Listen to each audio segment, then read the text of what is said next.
Yo les gens, j'espère que vous allez bien, je vous retrouve aujourd'hui pour une nouvelle vidéo sur Forza Horizon 5, une vidéo dans laquelle on va parler un petit peu de la série 9, ou de la saison 9, ou de la mise à jour 9, vous appelez ça comme vous voulez, qui arrive sur Forza Horizon 5 le 21 juin 2022 en téléchargement et qui sera appliquée sur les serveurs, donc jouable à partir du 23 juin 2022. Mise à jour qui a une particularité, c'est que pendant son déroulement, on aura la première extension de Forza Horizon 5 qui va sortir. Je le rappelle que l'extension c'est Hot Wheels et qu'elle sortira le 19 juillet 2022. L'extension et cette saison 9 vont se chevaucher et on l'a bien compris chez Playground Games. On a envie que les joueurs viennent sur l'extension Hot Wheels plutôt que de passer du temps sur les mises à jour gratuites. Et pour ça, apparemment, la meilleure stratégie, c'est de sortir une saison 9 qui est probablement la pire saison qu'on ait eue pour l'instant sur Forza Horizon 5. Donc dans cette vidéo, je vais vous faire un rappel de tout ce qui était annoncé concernant cette saison 9 et en fin de vidéo, je vous donnerai mon avis sur cette saison, sur ces nouveaux contenus. N'hésitez pas d'ailleurs à la fin de cette vidéo à me dire un petit peu en commentaire ce que vous aussi vous en pensez de cette mise à jour numéro 9, si elle vous intéresse ou si au contraire vous en avez rien à faire, si vous allez peut-être plutôt passer du temps sur l'extension Hot Wheels plus que sur le jeu de base. N'hésitez pas à me dire en commentaire et puis n'hésitez pas aussi à venir me follow sur Twitter puisque c'est là en général qu'on parle de news et de nouvelles informations à propos de plein de jeux avant que des fois j'en parle en vidéo. Donc si ça vous intéresse, n'hésitez pas à venir follow le Twitter de la chaîne, vous le trouverez sous cette vidéo en description et en top commentaire. Allez c'est parti, saison 9 de Forza Horizon 5 qui va être centrée elle aussi sur le thème Hot Wheels, avec le retour durant cette saison 9 en véhicule gratuit de plusieurs véhicules qu'on a vus à l'époque de Forza Horizon 4, notamment dans le deuxième pack de voitures Hot Wheels. On va avoir une saison qui va être centrée de nouveau sur l'Event Lab avec probablement beaucoup d'épreuves comportant des sauts, comportant des tremplins, des loopings, et on aura du coup probablement pas mal d'épreuves qui ressembleront à celles qu'on a eues cette semaine dans l'Event Lab, qui sont pas forcément désagréables en soi, mais qui sont pas non plus, je dirais, au sommet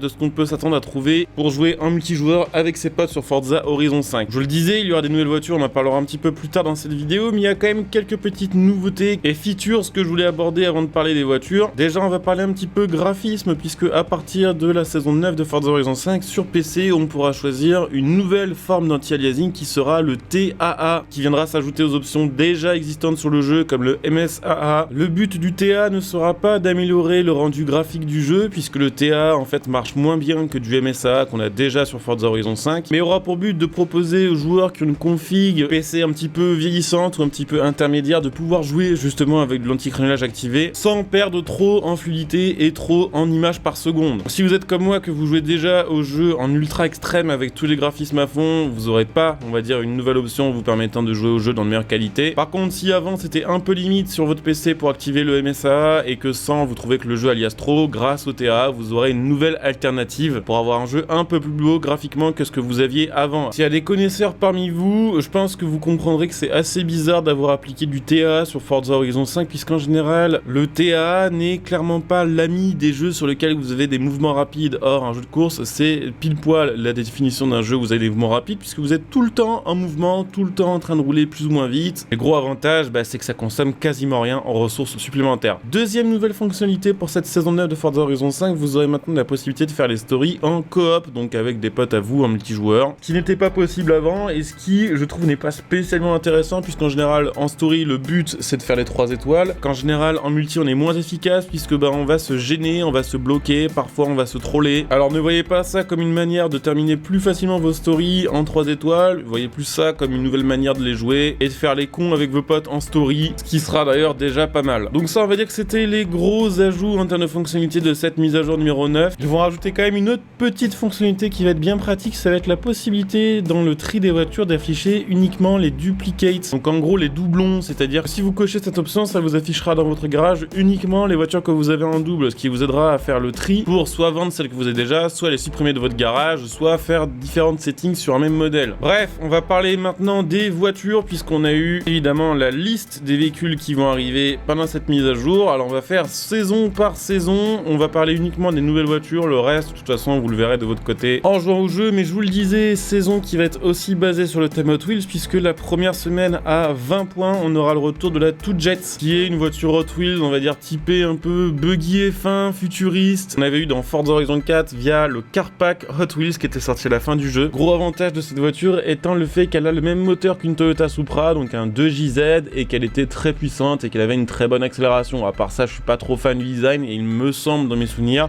que le maniement commande, cette voiture n'était pas si extraordinaire. La semaine d'après à débloquer, nous aurons la Plymouth Barracuda Formula S de 1968 qui est elle aussi à 20 points de section de festival, qui est de retour puisque elle aussi on l'avait déjà sur Forza Horizon 4, c'est d'ailleurs une des dernières voitures qu'on avait eues sur le jeu en termes de nouveaux ajouts et cette voiture est plutôt cool, j'adore son style qui est un peu plus clean et un peu plus subtil qu'une muscle car classique de la fin des années 60, du début des années 70, mais on a quand même un V8 cylindre 3 bon, qui fait que 280 chevaux, mais c'est une propulsion, c'est une voiture qui est assez légère pour une muscle car V8 et qui était franchement cool à conduire sur FH4 parce que c'était une des voitures sur laquelle il nous avait un son très très cool puisque le son qui avait été fait sur Forza Horizon 4 pour cette voiture là avait été fait de la manière dont les sons ont été faits sur Forza Horizon 5. Contrairement à une bonne partie des voitures de Forza Horizon 4 qu'on avait vu déjà sur le jeu avant l'ajout de cette Plymouth Barracuda qui était vraiment en dessous de ça en termes de rendu sonore. On verra ce que ça donne, en tout cas ça sera disponible la deuxième semaine à 20 points et la semaine d'après on aura une autre muscle car, alors celle-ci que je trouve un peu plus cool,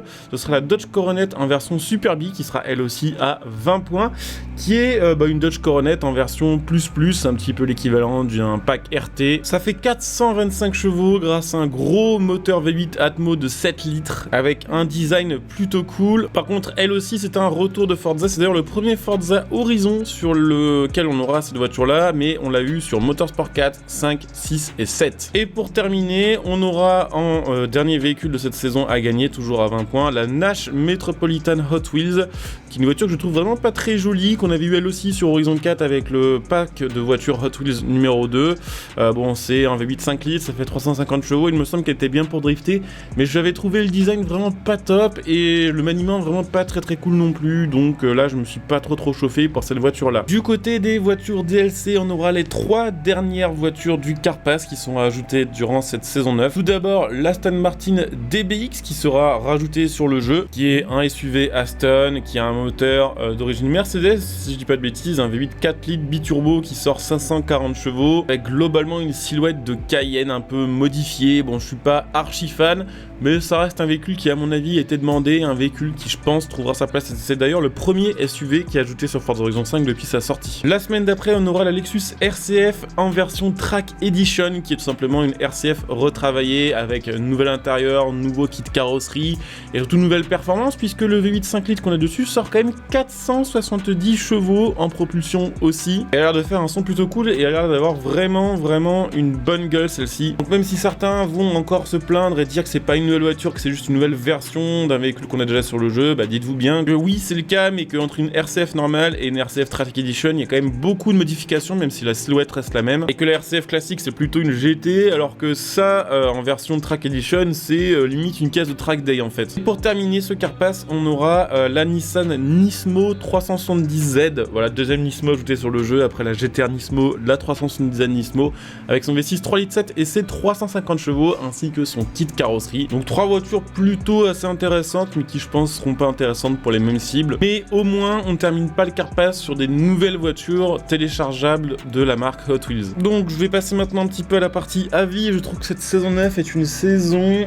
extrêmement moyenne parce que en réalité dans le Car Pass bon on a 3 nouvelles voitures certes, mais c'est des voitures qui sont pas les plus hypantes non plus même si elles sont plutôt cool, mais du côté des voitures gratuites on a absolument aucun nouveau contenu Forza. Les 4 voitures qui sont ajoutées sont des voitures d'anciens Forza, contrairement aux autres saisons qu'on a eu précédemment où il y avait toujours 1 ou 2 vrais nouveaux véhicules. Ce qui veut dire quoi? Ce qui veut dire qu'en attendant l'extension qui sort le 19 juillet, on va se faire chier comme des rats morts sur Forza Horizon 5. Que probablement la saison 10 sera pas dingue non plus parce que ce sera les vacances d'été, parce qu'on sait que c'est pas à ce moment-là que les développeurs cherchent à attirer du monde et qu'en plus de ça on aura l'extension Hot Wheels qui viendra de sortir et qu'on aura donc probablement une saison encore moins intéressante que la 9. Ce qui veut dire aussi que ceux qui jouent sans payer le Car Pass ou sans payer le pass extension vont pendant un mois, s'ils ont déjà joué à Forza Horizon 4, n'avoir à débloquer que des voitures qu'ils connaissent déjà, pas une seule nouveauté gratuite ce mois-ci. Et bon, moi perso je m'en tape un peu parce que j'ai le pass extension et que l'extension Hot Wheels je vais y jouer, je pourrais profiter des nouveaux véhicules du pass extension, mais je me dis si j'avais eu je sais pas 14, 15 ou 16 ans, que j'avais pas de carte bleue, pas la possibilité d'acheter sur internet ni le pass extension ni le pass voiture et que pendant un mois j'avais dû jouer avec ces nouvelles voitures achetées sur le jeu, j'aurais eu très fort le seum. Donc dites-moi ce que vous en pensez en commentaire, pensez comme d'hab à liker, vous abonner pour les prochaines vidéos, sachant que là je vais faire plusieurs vidéos news parce que